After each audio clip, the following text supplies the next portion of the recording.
25 जून 1975 का वो काला दिन, जब उस वक्त की तत्कालीन कांग्रेस पार्टी की सरकार और उस वक्त की प्रधानमंत्री श्रीमती इंदिरा गांधी ने भारत देश के संविधान का गला घोटने की कोशिश की।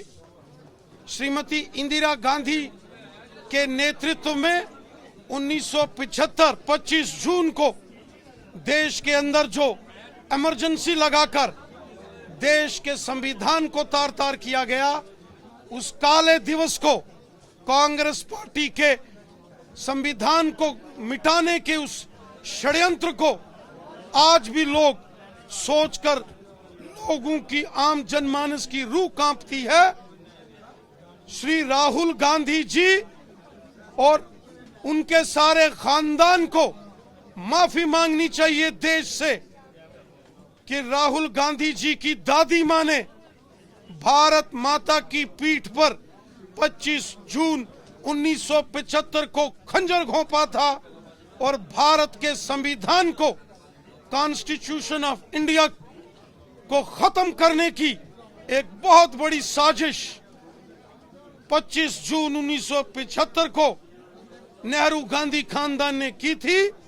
ये कांग्रेस पार्टी, ये देश की गद्दार पार्टी है। कांग्रेस पार्टी ने हमेशा देश के संविधान के खिलाफ षड्यंत्र किए। कांग्रेस पार्टी ने हमेशा भारत माता को अपमानित किया और कांग्रेस पार्टी ने हमेशा सत्ता का दुरुपयोग करते हुए भारत माता को लहूलुहान किया। ये कांग्रेस पार्टी गद्दारों की पार्टी है, ये कभी हिंदुस्तान की वफादार पार्टी नहीं हो सकती।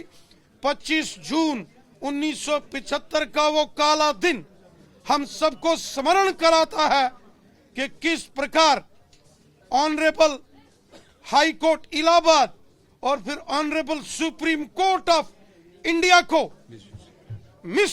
उनके फैसलों को किस तरीके से सत्ता के नशे में चूर इंदिरा गांधी ने पलट दिया और देश के अंदर इमरजेंसी लागू करके देश की डेमोक्रेसी, देश के संविधान, देश के लोकतंत्र का कत्ल कांग्रेस ने किया।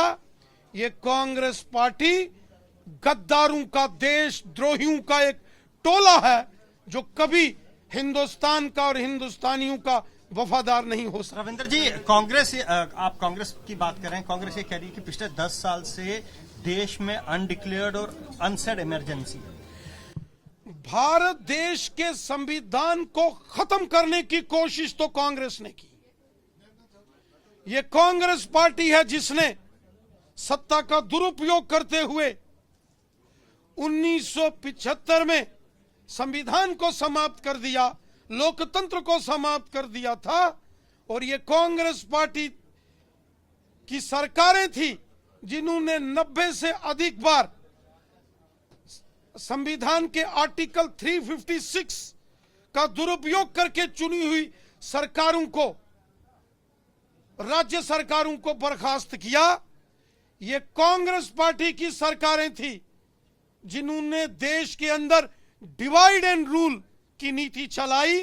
ये कांग्रेस पार्टी की सरकारें थी कि देश में दलित समाज, देश में गरीबों, बेसहारा लोगों को अधिकारों से वंचित रखा जाता था। देश में गद्दी, सिप्पी, गुजर, बकरवाल, पहाड़ी कबीले, वाल्मीकि समाज, वेस्ट पाकिस्तानी रेफ्यूजी समाज, एससी, एसटी, ओबीसी समाज के हर वर्ग को कांग्रेस पार्टी की सरकारों में प्रताड़ित किया गया।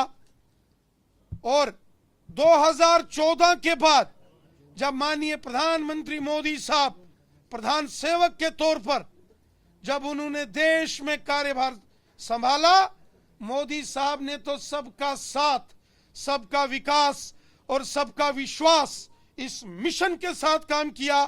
मोदी जी ने तो एक भारत श्रेष्ठ भारत के संकल्प को लेकर काम किया। मोदी साहब ने देश के संविधान की रक्षा की है और भारत रत्न बाबा साहब डॉक्टर भीमराव अंबेडकर जी के दिखाए मार्ग पर चलकर मोदी जी ने पिछले 10 वर्षों में देश के जनमानस की सेवा की है और बाबा साहब भीमराव अंबेडकर जी के नेतृत्व में तैयार किए गए कॉन्स्टिट्यूशन ऑफ इंडिया की अगर किसी ने रक्षा की है वो हमारे यशस्वी प्रधानमंत्री नरेंद्र मोदी साहब हैं।